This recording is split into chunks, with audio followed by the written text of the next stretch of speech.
There's a couple tricks to eating sugar, satisfy your cravings, and not gain weight. When was the last time you ate a cup of sugar like this with a spoon? No one eats this chemical plain. You're always mixing it with something. Some fat, some starch, some protein, and some flavor. In fact, if all you did was eat sugar, you would not only get quickly bored eating this crystallized chemical, you would also find it quite nasty tasting because it will exceed your sugar bliss point. You would lose weight because sugar by itself cannot make you gain weight. In fact, your insulin levels will get lower and lower if all you ate was sugar and water. You would quickly become nutrient deficient, lose weight, get super sick within a matter of days to weeks, depending on your reserves, and you eventually get to the point where your body won't even be able to stand up and think properly. That is because this is one chemical. This is not food. You need at least 30 other essential vitamins and minerals and proteins that this cup of sugar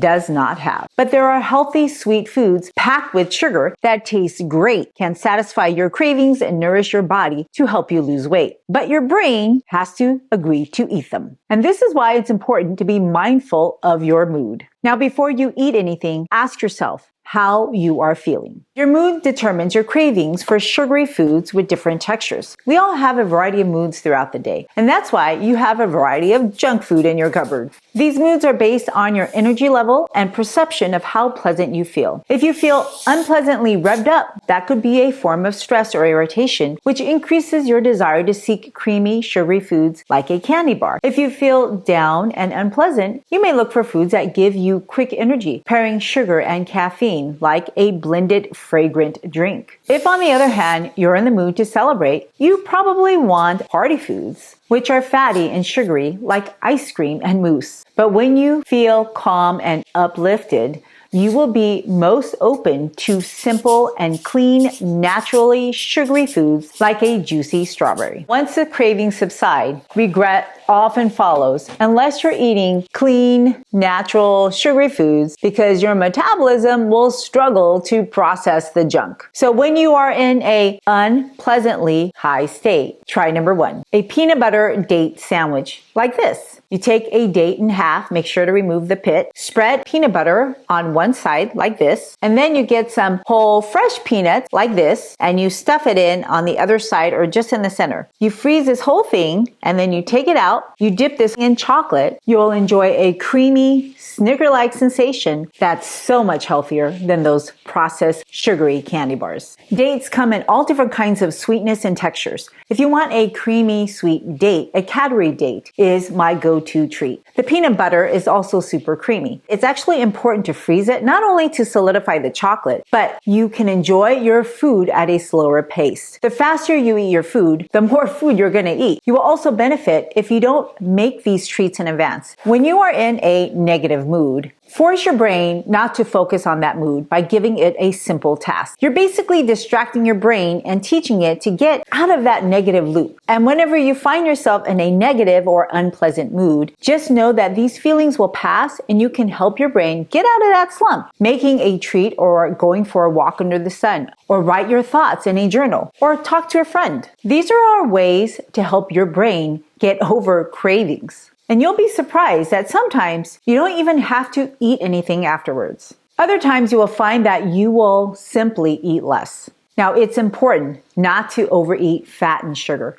Different fats give sugary foods different textures and flavors. The variety of textures and flavors gets you to eat more food. But the problem is the presence of fat turns off your metabolism of sugar. This causes a rise in your blood sugars, which causes a rise in your insulin secretions. And the presence of insulin makes your body make more fat. This results in fat accumulating in the wrong organs, and that makes it even more difficult to metabolize sugar. In the beginning, you get a fatty liver, then you get prediabetes, and ultimately this translates into diabetes, the inability to process sugars. And during this long period, your blood vessels get harder and stiffer, your immune cells get dumber and lazier, and your mood, that gets more negative, and then you feel drained. I hear a lot of people saying as they grow older, they feel their body is changing for the worse, and they accept that as aging. Well, that's not normal aging. even though so many people suffer from that problem. And this is because people are overeating this crystallized chemical, sugar. Now let's not get paranoid over sugar. A little sprinkle of this in your food or in your supplement, it's no big deal. I take this supplement every day. There is 2 grams of sugar in this supplement. My own body at baseline can make an average of 5 grams of sugar at all times, even if I don't eat any sugar. And this means that small amounts of sugar, it's so tiny that your body can handle it like in a piece of fruit. But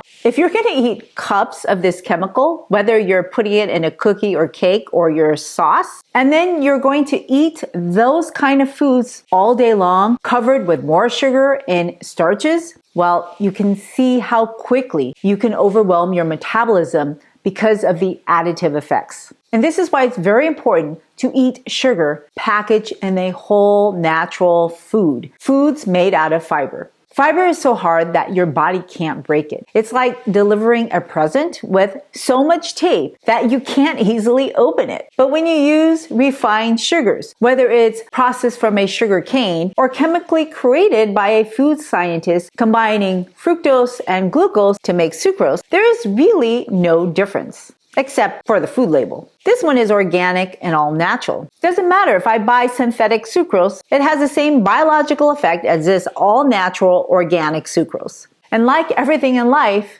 the dose makes a poison. You need to eat a lot of sucrose over a decade to cause symptoms of metabolic harm. And this is why sugar is so dangerous, because all of its destruction is happening silently. Kind of like getting a computer virus that silently takes over your computer and then takes over your entire business to hold you at ransom.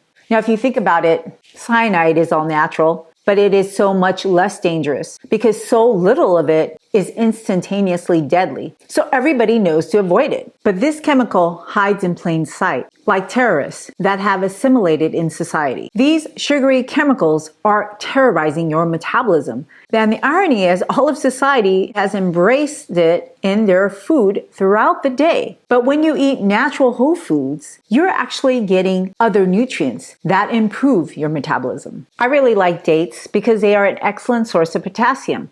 1 cup of dates has 964 milligrams of potassium, which is much higher than 1 cup of coconut water, which has 600 milligrams of potassium, which is still higher than a cup of orange juice that has 496 milligrams of potassium, which still outbeats Coke, which can have 0 to 60 milligrams of potassium depending on the flavor, and that's the same amount as in Gatorade. Now, potassium is a mineral that most Americans, just about 99% of them, do not eat enough of in their diet. Potassium is vital for hormone and blood pressure regulation. It helps your brain cells communicate and your body to balance its fluid. Now, the problem is even worse because most people have an enormous amount of sodium in their diets, which messes up their sodium-potassium ratio. Now, these 2 salts depend on each other to help you stay healthy. And we should all have a sodium to potassium ratio of less than 1. That means we need to consume much more potassium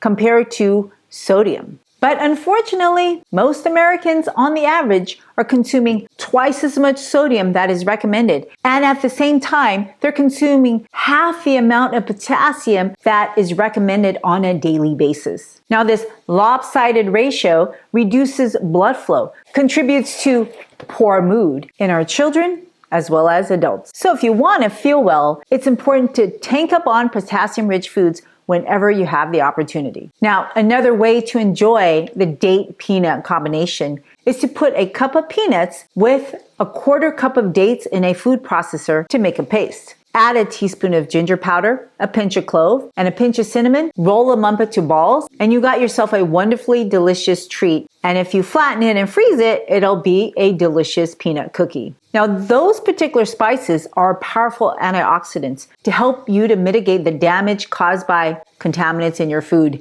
Did you know that there's over 10,000 chemical additives purposely allowed in your food, and most of them don't serve any nutritional purpose? Many of these additives are obesogens that mess with your appetites, hormones, and metabolism. This is why it's important for you to make your own sweet treats. Now keep in mind that you can't go to town eating calorically dense, fatty sweet foods, even if they're all natural. There are 828 calories in a cup of peanuts. So if you made that recipe and ate all of it at once, it'll make it really hard for you to lose weight. This is why it's important to eat low-calorie, hydrated foods before you reward yourself with high-calorie, sweet foods that are high in fat. That's why another creamy, sugary, potassium-rich option is to eat a fresh mango. Actually, you can eat it fresh or frozen. A mango has 564 milligrams of potassium. It also has 5.3 grams of fiber, which is 1/3 of the amount of fiber that most Americans eat in an entire day. The more fiber-rich foods you eat, the fuller you will feel, which means it'll protect you from overeating. This is why 95% of what I eat has all natural fiber. Now, mango is also an excellent source of vitamin C, a powerful antioxidant to keep your brain in a good mood. Vitamin C protects fats from getting oxidized, which makes fats go rancid. The fattiest organ in your body is your brain. And when it goes rancid, that's a brain with Alzheimer's or Parkinson's disease. Some of you may be hesitant to eat dates and mangoes, especially if you have high blood sugar. But eating a piece of fruit, even dried, is not like eating this refined processed sugar, or like eating honey, agave, high fructose corn syrup, or even white bread. There are so many reasons why whole food and refined sugars are so different on your metabolism. Number one, whole fruit has sugar trapped in water and fiber. Sugar and sweeteners are devoid of fiber and are often powdered dehydrated crystals. Chemicals come in crystals. I used to homeschool and would make sugar crystals with food coloring to demonstrate how reactive sugar is. As the water evaporates, it forms into these beautiful crystalline structures that become rock hard, and when you touch it, it's as sharp as a knife. So when you're baking with sugar crystals and sugary solutions, you're essentially a chemist in your kitchen. And when you feed your children these super saturated quote unquote foods, the same sticky reaction happens on their bodies in a microscopic scale. It coats their blood vessels and cells with a layer of sugar crystals that damages the delicate wall of their arteries and tissues. Now, does this sound like food to you? Food should be nourishing your children, not destroying their metabolism. Now, the key to healthy foods is not only to minimize pure chemicals in your diet, but it's also to eat these ingredients naturally already prepackaged with a bubble wrap to protect your metabolism from the harmful effects of sugar surges. It's kind of like water. A glass of water that you drink is very good for your body, but to have a giant hurricane bring a flood of ocean in front of your door is destructive. I'm sure you know successful people have successful habits. It's really hard to remember every single minutia of everything that we do, so a lot of it is automatically programmed. Steve Jobs used to always wear black because he didn't want to spend time every day picking out his clothes. It takes a long time to pick out a wardrobe, and I've stood in front of my closet wasting so much time trying to figure out what to wear and then changing my mind in the last minute. And that's why I make it a habit to eat my food whole. And when you eat whole sweet fruits, like a date or mango, your body has to spend more time trying to access that sugar. This slows down the release of the sugar from the food, and this slows down your absorption of the sugar into your bloodstream. This gives your body time to prepare for this sugar. This is very different than drinking honey or eating a pancake drowned in maple syrup. And when you don't give your body that time to get the proper equipment to help you digest the sugar, well, you're going to have the harmful effects of sugar. It takes time for your body to create enzymes and to send out the right hormones and enzymes to properly digest, store, or use any single nutrient in your food. Your aging body doesn't just automatically get upgrades like your computer. As you age, your metabolism gets slower and slower unless you consciously upgrade that. And the way you do it is through your food. And that's why you have to seek nutrient-rich whole foods, because that is how you protect your metabolism from sugar. Now, the point is not to eat low-carb diets. I don't think it's healthy in the long run. There are no long-lived societies that eat low-carb for generations. And that's because glucose is an essential molecule for life. It is so essential that even if you don't eat any carbohydrates, your body will always make a constant baseline amount of glucose. But like everything in life, there is a sweet spot for the optimal level of glucose. Too little, and that's fatal. Too much, and that shortens your quality of life. Glycation is literally the chemical process where sugar molecules, such as glucose, and reacts with proteins, lipids, and nucleic acids. This reaction forms harmful compounds called advanced glycation end products that causes aging, diabetes, and poor blood flow. Now, I can touch a sugar and it's not sticky, but if I start melting it, it's going to get pretty sticky, right? So your body is made out of proteins, and when sugar molecules stick to proteins, another product is made, glycoproteins. Now, heat increases the rate at that reaction happens. Now, this changes how the original protein interacts with other molecules. Have you ever sent a text and then you change a message? Sugar literally does this to protein. It changes the messages of your natural proteins, and your entire body is made out of proteins. Now, if this happens to the most abundant protein in your body, collagen, it makes you age. Your skin gets tougher, looks older, and your blood vessels get harder. You get hypertension. Glycation disrupts normal cellular function, increases oxidative stress, damages cell structures and cellular processes. It suppresses your immunity. But there is good news and more bad news. The bad news is glycation is happening to all of us at different rates. The good news is that only excessive levels are harmful, and your doctor can check a hemoglobin A1C. And this can help you see if you have harmful excessive levels that are happening at an alarming rate that can make you sick and keep you sick. Those are called chronic diseases like diabetes. Glycation, like I said, disrupts blood flow, and that disrupts tissue repair. Now, one year, my brother, he started eating fructose because he learned that fructose doesn't cause cavities. He literally bought 25 pounds of pure fructose. In reality, no sugar causes cavities, but these sugars feed bacteria that produce acid, lactic acid, from the sugars that you're eating to cause you cavities. Do you see how incomplete information can misinform people to do things that are actually quite harmful to their health? It's been shown in multiple studies that when you eat whole food, even though it has fructose, that those foods are not associated with a high rate of cavities because the natural fiber matrix and hydration protects that food from being digested by bacteria in your mouth. So when you cook with chemicals like sucrose, table sugar, you're in fact creating what I call a Petri dish food. A Petri dish is a gelatin that we use to grow bacteria. And you can Google this online and learn how to make your own Petri dish to feed bacteria. A major ingredient is sugar. So in essence, when you add sugar to your bread, your cookies, your cakes, and your jello, your sauces, you're basically making fancy Petri dish flavors and textures. But if you stick to all natural whole foods, like a sapote fruit, you will taste a soft and creamy tropical fruit native to Mexico, Central, and South America. You will be amazed that one sapote has 2,533 milligrams of potassium and 30 grams of dietary fiber. 30 grams of dietary fiber is more than 2 times the amount of fiber that most Americans eat in an entire day. When I went to Hawaii, I was eating delicious sapote fruits. This is a sapote, and this is what I just cut. So the sapote is very different than the texture of this fruit. It's creamier. A lot of people describe it as pudding flavored. It has this one seed. This is actually from South America. And when you cut it, it's super soft. It has kind of a cooked, firm yam-like texture. And you can just eat it directly from the fruit. Almost has like a buttery taste, except with sweetness and fragrance. This is delicious.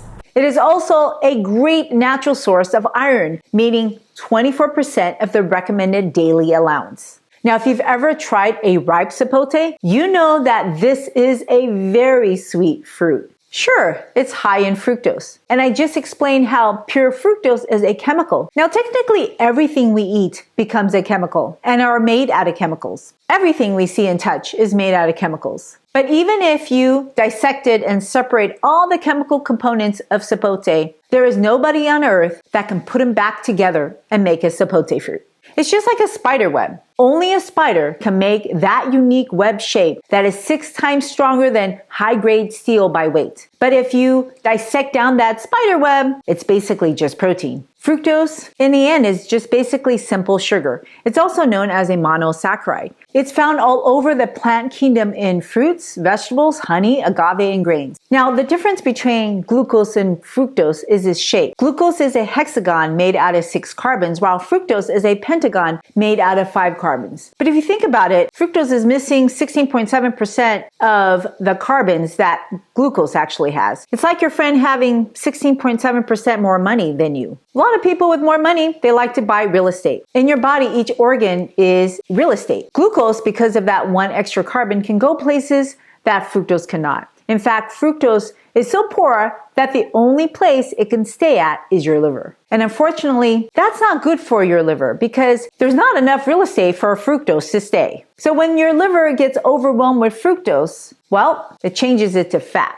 And this is how people get fatty liver. There's fructose in this table sugar. So you don't have to eat pure fructose to get fructose. But the second part of the problem is that many people think you have to eat fructose to get fatty liver. No, fatty liver was originally a disease of alcoholics. In fact, when I first started medical school, we didn't know that you could get fatty liver from food. It was exclusively in people who abused alcohol. That wasn't too long ago. I'm not that old. In fact, I remember treating my very first liver transplant patient. She never drank her entire life. And we couldn't figure out why she had liver failure. And it turns out it was because she had fatty liver from her food. If you think about it, alcohol is a fermentation byproduct of sugar metabolism. That means your gut microbes, your germs, it can actually digest the sugar, and alcohol is the germ's waste product. So that's a toxin that the germs have gotten rid of. And what do? We drink it. Alcohol induces a lot of enzymes that ultimately promotes the production of fat to accumulate in your liver. There's literally no safe amount of alcohol for your liver. And that's why it's important not to eat fermented sugary foods like super ripe fruit, or when you eat pickled or fermented foods, sure, it's only a little bit of alcohol. And of course, it's much worse if you drink it concentrated. You know, people who drink alcohol, they actually have a higher risk of developing stomach cancer. And so do people who eat pickled fermented vegetables. I don't think it's just a salt. You don't have to drink alcohol to get alcohol to your liver. There's a syndrome called Brewey syndrome or gut fermentation syndrome, which is a condition in which ethanol is produced by your own gut microbes. It can actually happen in your oral cavity or even your urinary tract system. And these people actually present with signs of alcohol intoxication, even though they don't drink any alcohol. And this usually happens in people who consume a lot of refined sugary foods and lots of carbohydrates in their diet. Oftentimes, they have underlying diabetes, obesity, or short bowel syndrome. Now, in extreme conditions, people can have neurological symptoms such as loss of consciousness, loss of coordination, and mood changes, all similar to drinking alcohol. This is why your microbiome is so important. If you have the wrong microbiome, it can overwhelm your system with toxins. And engineered processed foods that people are eating made out of high fructose corn syrup, table sugar, sucrose, honey, agave, juices, these all can easily be overconsumed, supplying an extra amount of fructose in your body. And if you don't process it, your microbes will process it. And it's going to ferment that into alcohols that add on an extra stress to your body. This is why it's most important when you are in a negative mood not to succumb to your brain's desire to reach for those highly refined, sugary, starchy, engineered treats. Now, oftentimes when people are in a slump, they're going to go reward themselves with a blended coffee drink. And then this happens in the morning when they're trying to wake up or in the afternoon. And in fact, that was me. I used to drink blended coffees in residency. Now, I didn't drink it for its caffeine. I just liked the taste of it. But I was tired. I was working over 100 hours a week. But that taste of sugar and cream with that fragrance, it just hit the spot. I didn't realize coffee was actually a longevity food if you drink it correctly. But once you add dairy, it nullifies the beneficial polyphenols that makes it a longevity food. Now, if you're in the mood of a blended coffee drink that's sweet and creamy, try soaking some cashews with dates in hot water for 10 minutes. Or you can soak it overnight in the fridge. Blend that together and use that as your creamer and sweetener. So let's talk about when you're in a party mood. Oftentimes during a party, we make exceptions, right, to our diet. I used to skip meals a few days prior to going to a party so that I can pig out at the party. Now, our family always loved to go to buffets. And that's because they're all you can eat in America. But the problem is the foods are not so healthy. And when we have family gatherings, there is so much deliciously wonderful party foods. And I would always skip all my meals until I showed up. So if you're doing this every weekend, you can see that all those calories are just going to pile up. When you eat foods high in carbohydrates, high in fat, high in sugar, or salt, you got yourself a terrorizing combination. Pizzas, ice creams, these are common foods people have at birthday parties. And if you look at the nutrition facts to compare the fat and the carbs in these two opposite foods, you think they're actually not so opposite. And I think vegans, they think substituting high-fat vegan cheese or making a vegan ice cream out of coconut cream is healthier. No, they're not healthier. Neither engineered foods are going to get you metabolically healthy to train your taste buds to improve your mood and to get you off the saturated fat and sugar combination because you keep surging your dopamine. So when you're in a creamy, sweet party mood, try a creamy, high-protein pudding, which can help you squash your appetite and satisfy that creamy, sugary desire. Now, there are several ways in which you can make a creamy, high-protein pudding. Now, my favorite way is to use a block of tofu. If you want a sweet, creamy texture, go for a silken tofu. There's actually a sugary, gingery dessert that I grew up with. It's basically a ginger sugar sauce poured over silken tofu. Now that's more nutritious than ice cream, but it's still pure sugar that hits your tongue. Now instead, you can change that sugar up into a puree of dates with ginger, or you can pick another fruit. And personally, that mango I was talking about is a great way to make a mango pudding or mousse when you blend that with that silken tofu. Now make sure to add some lime zest and a teaspoon of lime juice to reduce that bean taste. This is my favorite mango pudding. Now I know some people can't eat tofu. Well, you can substitute that tofu for another bean. I like azuki and green beans.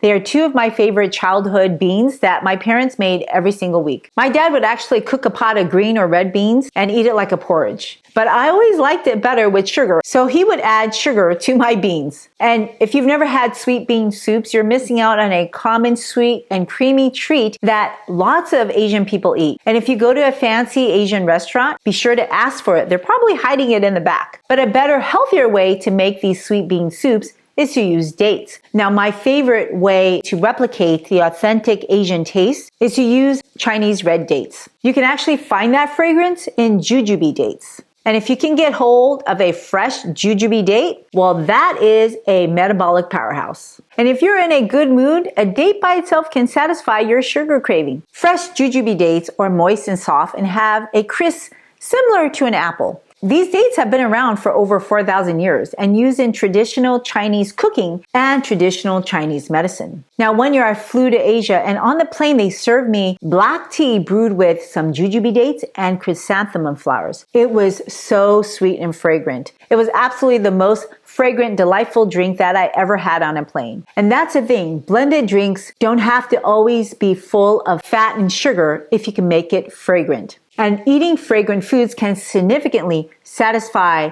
your brain's craving for sweetness. And that's why Coke and Pepsi don't have any fat. Unfortunately, a lot of sweet desserts are simply just sugar and fat, and it's missing natural fragrance. In Chinese medicine, jujube dates have been used as a remedy for sleep as well as a treatment to calm the brain for hundreds of years. And this is why if you eat the right foods, oftentimes your mood will improve and you may lose your cravings for sugar. The West is just beginning to realize what the East has been practicing for thousands of years using food as medicine. And what jujube has is unique phenolic compounds that serve as powerful antioxidants, that is 2 to 5 times the amount present in cherries. Phenolic compounds help the body reduce DNA damage, inflammation, and obesity. Now, the West is just beginning to study jujubes on human cervical and breast cancer cells, and they actually significantly inhibit cancer activity in the Petri Dish. Unfortunately, we don't have any clinical human studies. Traditional Chinese medicine also uses jujubes to treat anemia.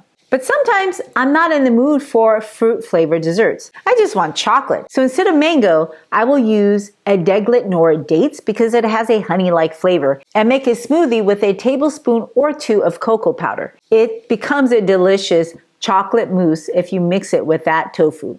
Now, another way I make mousse is to use chia seeds. Per ounce, chia seeds has more protein than your beef. And I will literally just pour chia seeds in my favorite plant-based milk and let it soak overnight. Be sure to mix it well so that chia seeds will be evenly spread throughout your drink. And if you leave it overnight, it solidifies into a nice pudding. Have you ever wondered how this chemical got integrated in our diet as real food? Literally, sucrose was a term coined in 1857 by an English chemist, William Miller. However, sugar has been around since 8000 BC when it was discovered in sugar canes. Have you ever eaten a sugar cane? It tastes nothing like this sugar. Now, if you juice a sugar cane, you get this unique fragrant juice that has vitamins, minerals, and phytonutrients along with sugar. If you've never had sugarcane juice, it's actually worth tasting one time in your life to know what actual sugar from sugarcane should taste like. I admit it is delicious, but it takes a lot of effort to get that juice out. And if you just chewed on that sugarcane with your teeth, well, you're not going to get very far because it's like chewing on wood.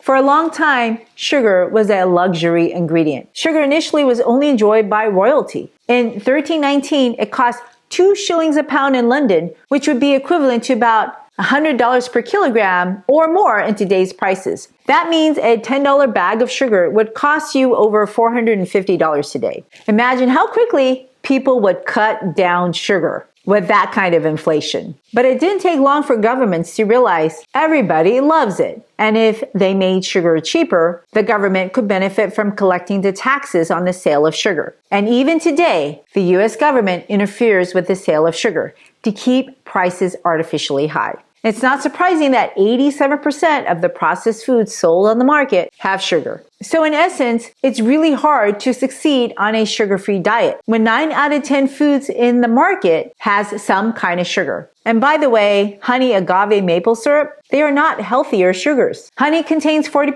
fructose, with the remainder being glucose and other sugars. Agave nectar ranges from 55 to 90% fructose, with the remaining composition being mostly glucose. Does it sound any different from fructose? Not to me. Remember, fructose, no matter the source, is still fructose, and it gets trapped in your liver. And your liver has to put in work just to process that fructose. And if your liver is overwhelmed with processing fructose, it can't do all its other jobs. Have you ever felt overwhelmed at work where your boss just gave you too much work? Well, what happens? Your work quality goes down. You can't do anything well. Your liver is the only organ that is responsible to detoxify your entire body. It's like assigning TSA workers to be the police, security, FBI, and CIA. I don't think it's able to handle all the new assignments if you don't increase the amount of people. And likewise, you don't have enough real estate in your liver to handle all that fructose and protect you with the 10,000 other chemical additives that are allowed in your food. And by the way, there's also another 600 pollutants in your water, hundreds of pollutants in the air, and did I mention the millions of microbes that are inside and outside of your body? So if you want your liver to do a good job protecting your body, help it out and don't overwhelm it with sugar. And instead, eat the antidote. Eat other foods that can protect your liver from sugars. And if you want to learn more about that, watch the next video.